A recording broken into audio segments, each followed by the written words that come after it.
Dear students, good morning all of you.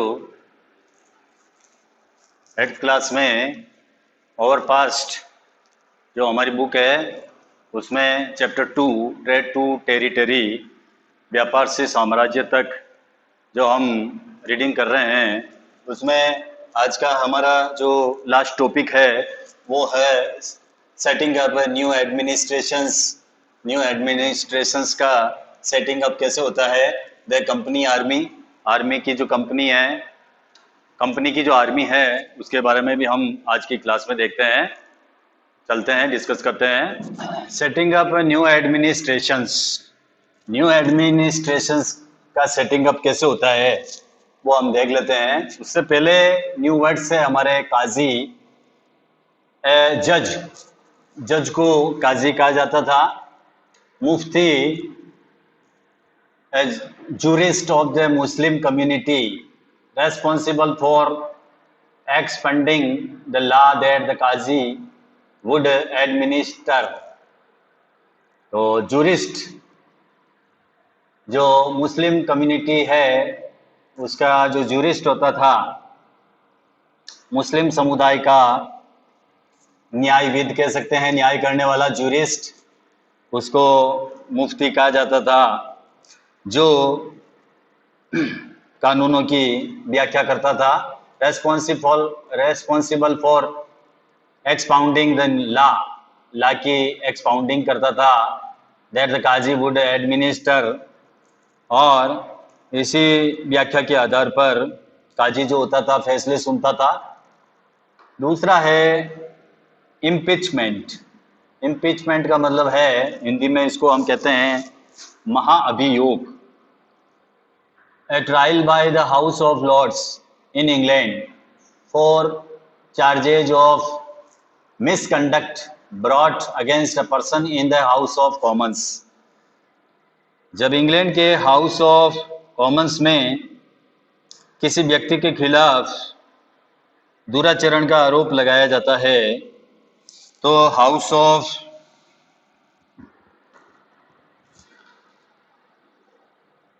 Of Lords, इसे संसद का ऊपरी सदन भी कहा जाता है। हाउस ऑफ लॉर्ड्स उस व्यक्ति के खिलाफ मुकदमा चलाता है तो इसे हम कहते हैं इम्पीचमेंट, महाअभियोग। तो setting up a new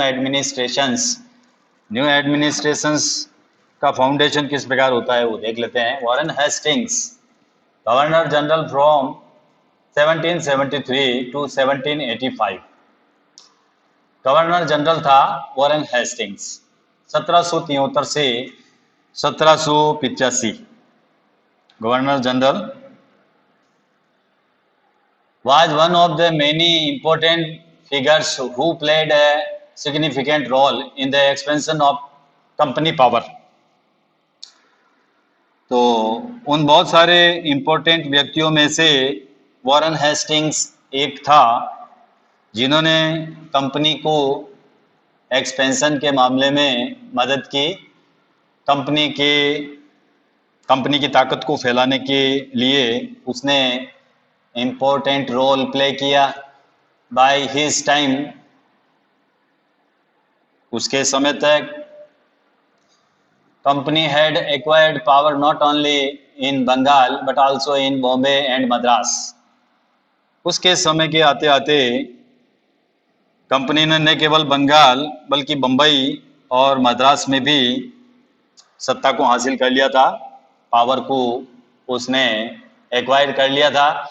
British territories were broadly divided into administrative units called presidency.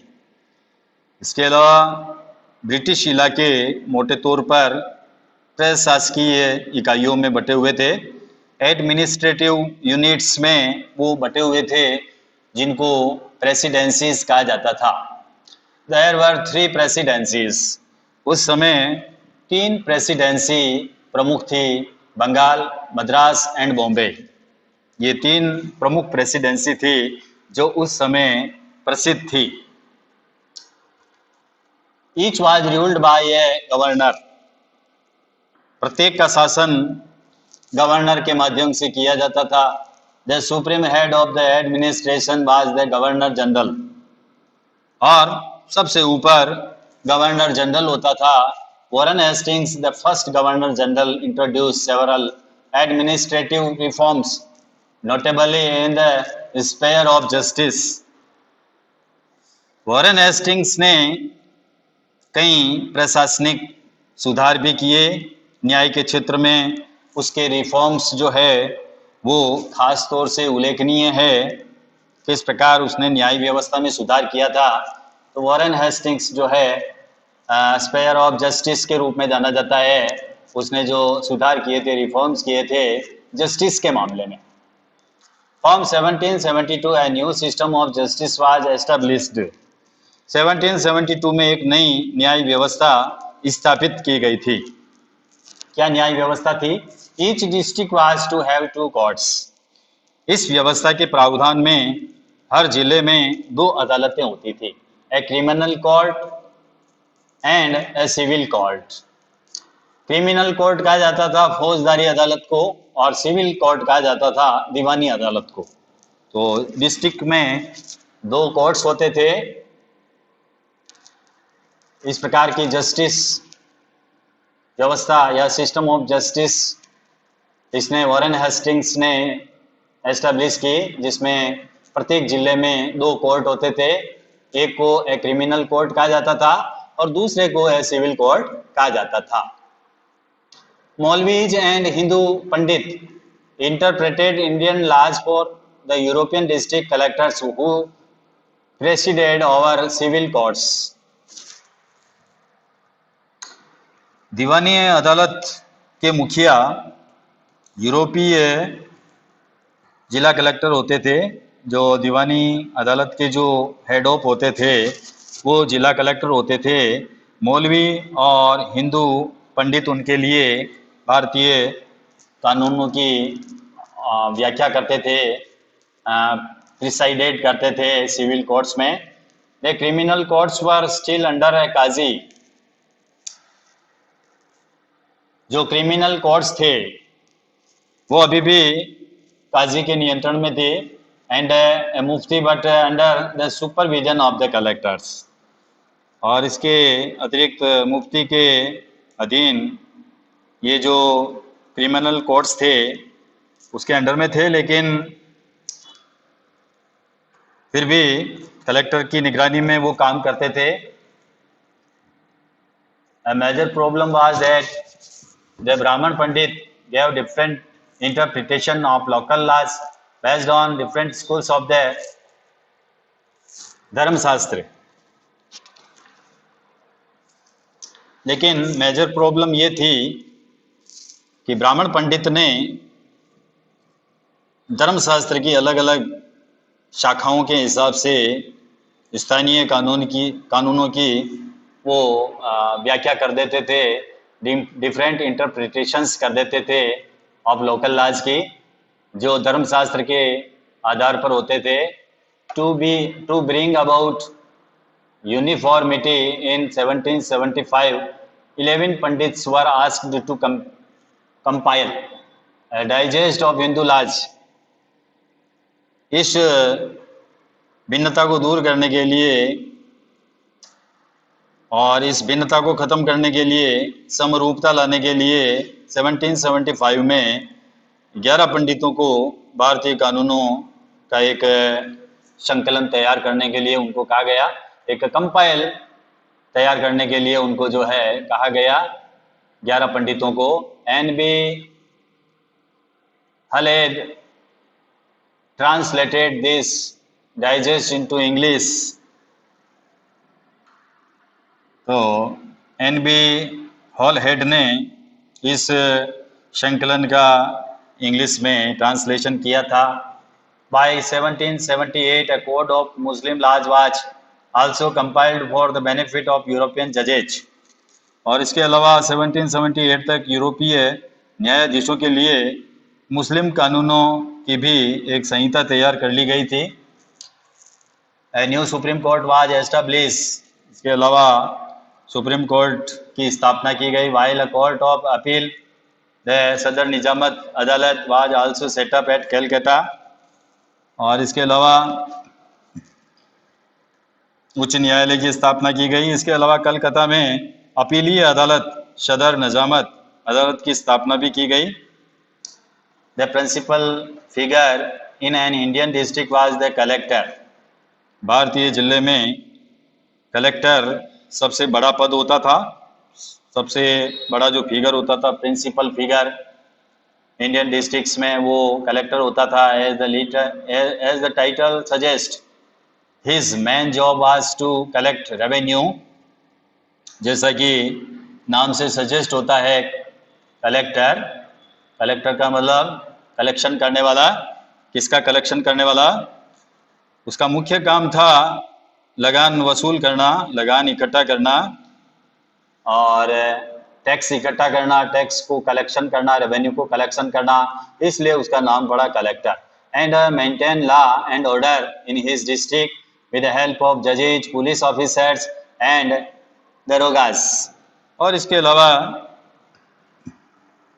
न्यायाधीशों, पुलिस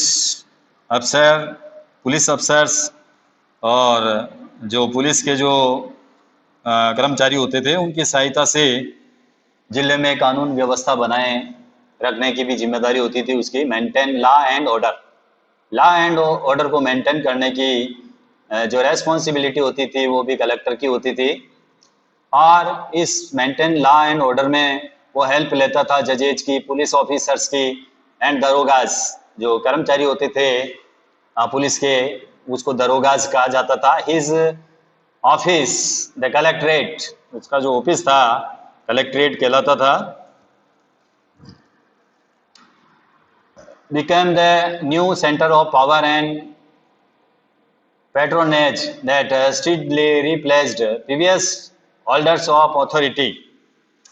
उसका ऑफिस कलेक्ट्रेट सत्ता और संरक्षण का नया सेंटर बन गया था, जिसने पुराने सत्ता केंद्र को जो है हटाकर एक नया जो है केंद्र बना दिया था।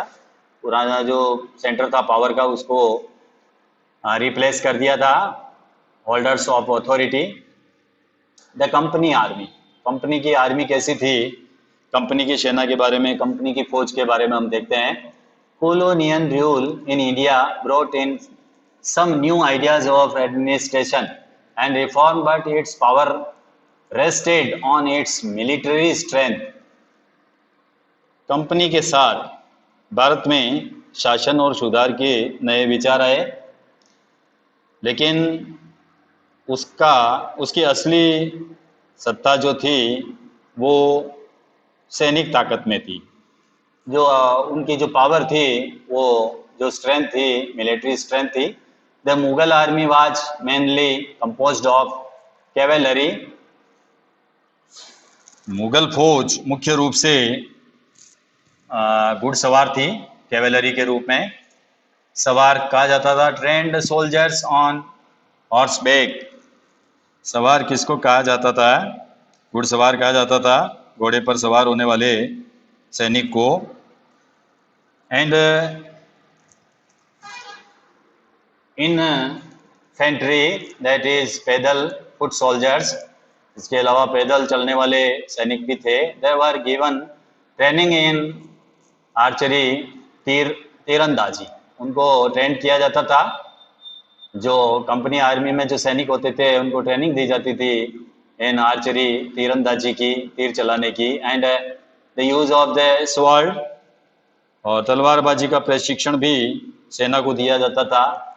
The cavalry dominated the army and the Mughal state did not feel the need to have a large professionally trained infantry. सेना में सवारों का दबदबा रहता था और मुगल साम्राज्य को एक विशाल पेशेवर प्रशिक्षण वाली पैदल सेना की जरूरत महसूस भी नहीं होती थी। The rural areas had a large number of armed peasants।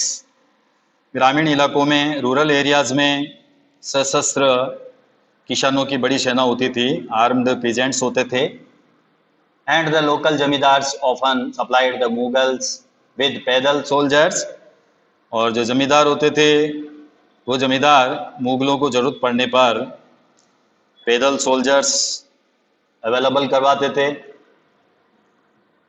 A change occurred in the 18th century when Mughal successor states like Awadh and Banaras started recruiting peasants into their armies and training them professional soldiers. 18वीं सदी में जब अवध में और बनारस जैसी रियासतों में किसानों को भर्ती करके उनको सैनिक के रूप में जो है ट्रेनिंग दिया जाने लगा, तो जो है जो आर्म की जो सूरत थी वो बदलने लगी थी. Changed from 1820s. Sorry. A change occurred in 18th century when Mughal successor states like Awadh and Banaras started recruiting peasants. Awadh और बनारस में जब पीजेंट्स की भर्ती की जाने लगी into the armies and training them, उनको ट्रेन किया जाता था एज प्रोफेशनल सोल्जर्स के रूप में. The east India company adopted the same methods when it began recruitment for its on army. East India company ने जब अपनी सेना के लिए भर्ती शुरू की, उसने भी इसी प्रकार का मेथड अपनाया, which came to be known as the sepoy army. अंग्रेज अपनी सेना को सिपॉय आर्मी कहते थे.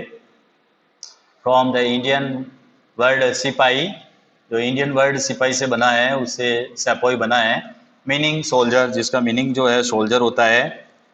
As well as warfare technology change from the 1820s. 1820s के डिकेड से जैसे जैसे युद्ध की तकनीक बदलने लगी, the cavalry requirements of the company's army declined. तो कंपनी की सेना में घुड़सवार टुकड़ियों की जरूरत भी कम होने लगी, डिक्लाइन होने लगी. दिस इज बिकॉज, इसका कारण ये था, इसकी वजह ये थी, because the British empire was fighting in Burma, क्योंकि जो ब्रिटिश एम्पायर था वो फाइटिंग कर रहा था बर्मा में, अफगानिस्तान में, एंड इजिप्ट अफगानिस्तान बर्मा में अंग्रेजों की लड़ाई चल रही थी. Where soldiers were armed with muskets and matchlocks. तो ब्रिटिश साम्राज्य जो था बर्मा अफगानिस्तान और मिस्र से लड़ रहा था, और इसके लिए मस्कट और जो वो हथियार जो यूज करते थे सिपाही, वो मस्कट्स और मैचलॉक्स से आर्म्ड होते थे. The soldiers of the company's army had to keep pace with changing military requirements. इसके अलावा कंपनी की सेना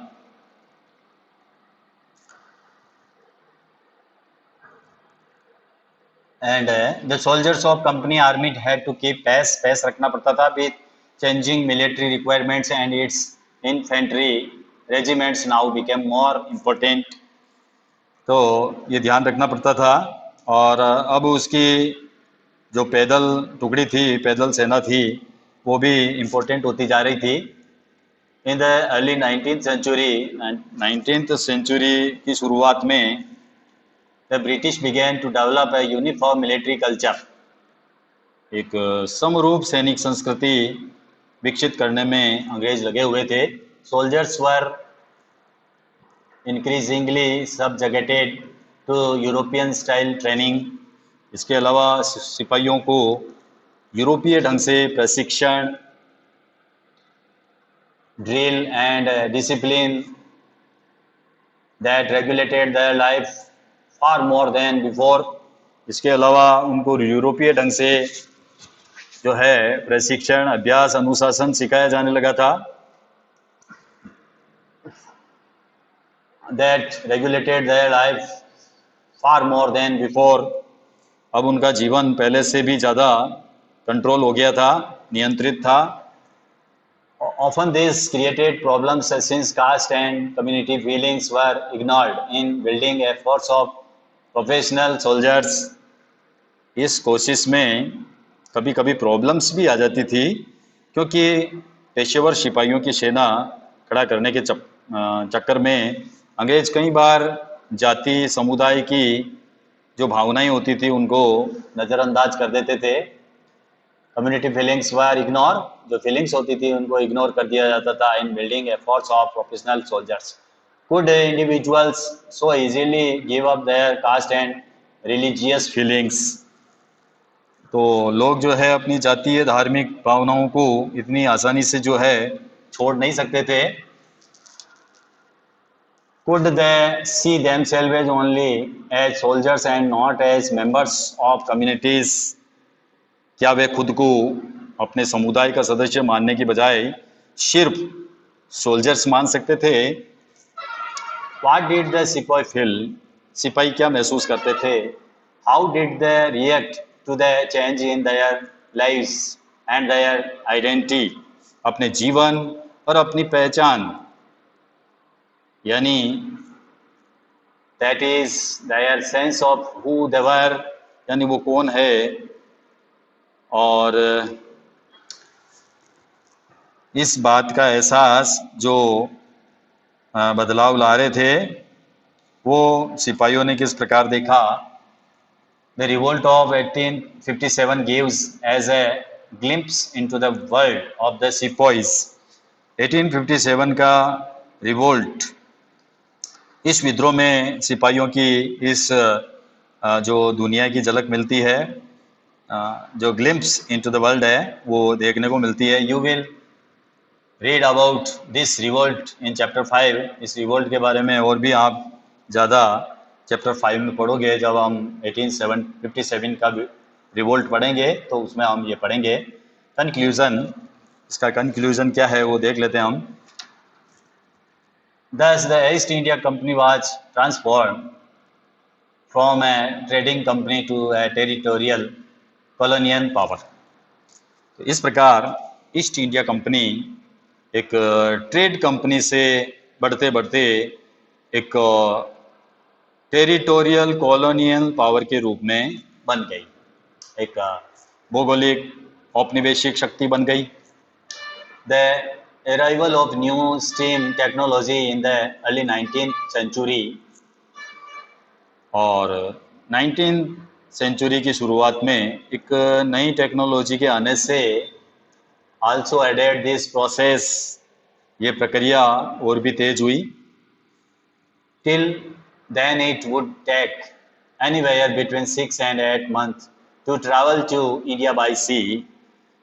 तब तक सी रूट से भारत पहुंचने में जो समय लगता था 6 and 8 months का समय लग जाता था। और Britishers and their families to come to a far off country like India, और इसके अलावा भाप से चलने वाले जो जहाज होते थे उनसे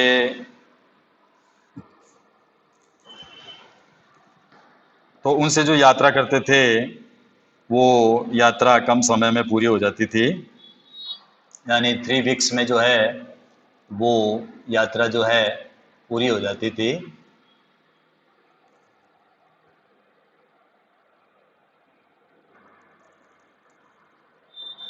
steam ships reduce the journey time to 3 weeks, यानी जर्नी जो की जाती थी स्टीम शिप्स से उसने रिड्यूस कर दिया था टाइम को, उसमें लगने वाले समय को कम कर दिया था। Britishers and their families to come to a far off country like India, और इसके बाद तो ज़्यादा से ज़्यादा जो ब्रिटिश फैमिलीज़ थी वो भारत जैसे देश में भी आने लग गए थे।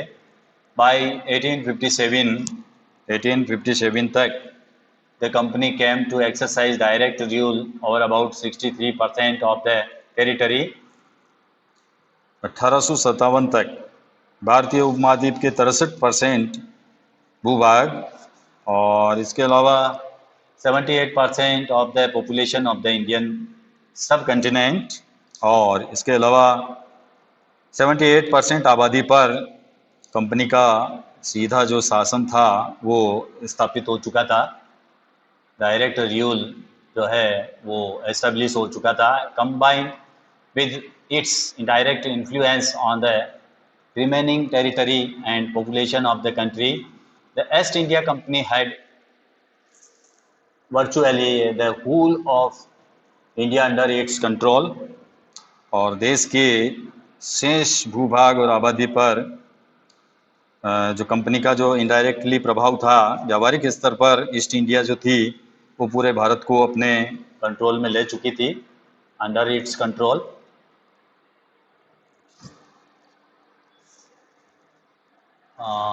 ये slave trade in south Africa में हो रहा है। दक्षिण अफ्रीका में दास व्यापार किस प्रकार होता था।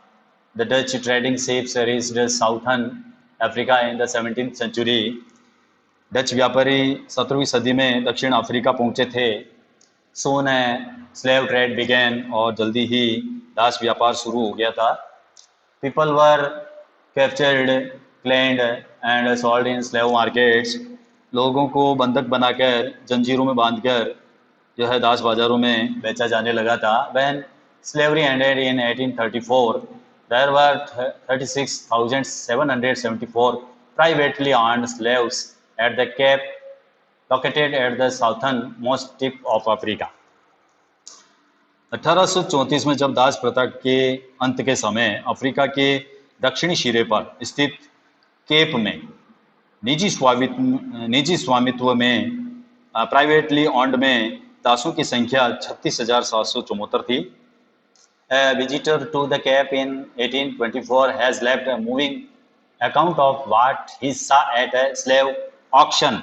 1824 में कैंप आने वाले एक यात्री ने वहाँ होने वाली नीलामी जो हो रही थी उसको आंखों से देखा था, कैसे वहाँ पर नीलामी हो रही थी। Having learned that there was to be sale of cattle, farmer stock etc by auction। ये मालूम होने पर कि पशुओं कृषि उत्पादों की नीलामी होने वाली है, ये मालूम चला था कि जो है कृषि उत्पाद जो भी है उनकी नीलामी होने वाली है। तो we halted over wagon for the purpose of procuring fresh auction. तो हमने भी जो है अपनी गाड़ी नए बैल खरीदने के लिए रोक ली। हम भी नए बैल जो है ऑक्शन, फ्रेश ऑक्शन प्रोक्योरिंग करना चाहते थे। अमंग द स्टॉक, नीलामी के माल में जो नीलामी का माल रखा हुआ था उसमें was a female slave and her 3 children. तो एक जो स्टॉक था उसमें एक स्त्री दास और उसके 3 बच्चे भी थे, उनको भी जो है बेचने के लिए वहाँ रखा था। तो the farmers examined them, farmers ने जो है उनको देखा। As if they had been so many head of cattle, पशुओं के समान उनको भी उन्होंने परखा, जैसे पशुओं को परखते हैं वैसे उन औरतों को, बच्चों को परखा। They were sold separately and to different purchasers, उन्हें अलग से खरीदारों को बेच दिया गया। The tears, the anxiety, the anguish of the mother while she, माने चिंता, वंदना वेदना, एंजाइटी और एंगिस ऑफ द मदर, जो माँ जो थी, माँ ने जो है चिंता और दुख भरी नज़रों से बच्चों की तरफ देखा था। while she cast her rending look upon her children and the simplicity and touching sorrow of the poor young ones while they clung to their distracted parent। तो दुखी जो बच्चे थे व्याकुल माँ बाप से चिपक गए, मतलब उनसे मिलने के लिए जो है उनको बेचा जा रहा था तो वो पेरेंट्स से जो है चिपक गए। ये दृश्य जो है बहुत ही दुखी करने वाला है। इस प्रकार का जो दृश्य है उसने देखा है वो उससे दुख पहुंचता है। Contrasted with the market in sensitivity and jocular contenance of the spectators। तो इसके विपरीत जो वहाँ पर जो दर्शक मौजूद थे उनके चेहरे पर कोई दुख नहीं था, यानी वो असंवेदनशील बने हुए थे, इनसेंसिटिविटी थी।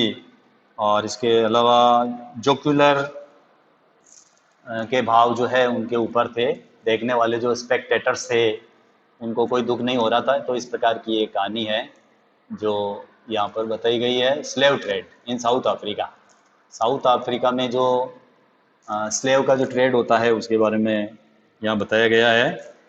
तो इस प्रकार जो है हमारा चैप्टर यही अंत होता है, फिनिश होता है। इसके मैच द फॉलोइंग देख लेते हैं। दीवानी, दीवानी किसको कहते हैं हम? दीवानी कहते हैं right to collect land revenue. Land revenue जो इकट्ठा किया जाता है उसको दीवानी कहते हैं। टाइगर ऑफ मैसूर कौन था? टीपू सुल्तान। और फौजदारी अदालत में क्या होता है? फौजदारी अदालत में जो है ये क्रिमिनल कोर्ट होता है। रानी चेन्नम्मा ये कौन थी? ये जो है led and anti British movement in Kittur. Kittur में कितूर में ब्रिटिश के विरुद्ध जो मूवमेंट चलाया था, जो लेड किया था, वो थी रानी चेन्नम्मा। सिपाही, सिपाही जो है किसको कहा जाता है? सेपोई। सेपोई से बना है सिपाही।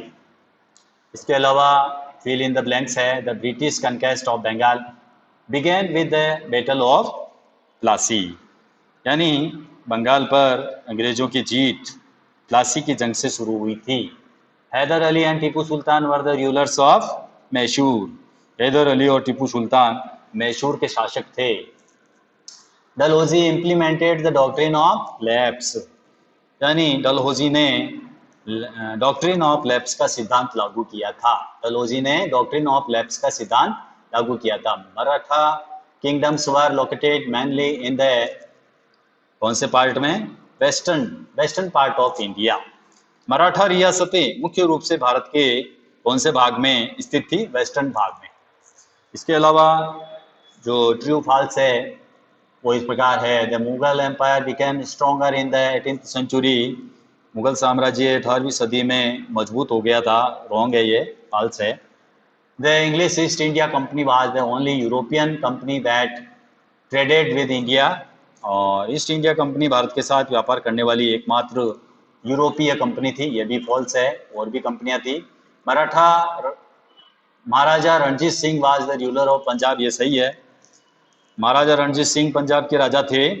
ये सही है। The British did not introduce administrative changes in the territories the conquered. अंग्रेजों ने अपने कब्जे वाले इलाकों में कोई शासकीय बदलाव नहीं किए थे। तो ये तो फॉल्स है, उन्होंने शासकीय बदलाव किए थे। तो इस प्रकार जो है क्वेश्चन आंसर जो है वो पूरे होते हैं हमारे, और चैप्टर का भी एंड होता है। Thank you, have a nice day.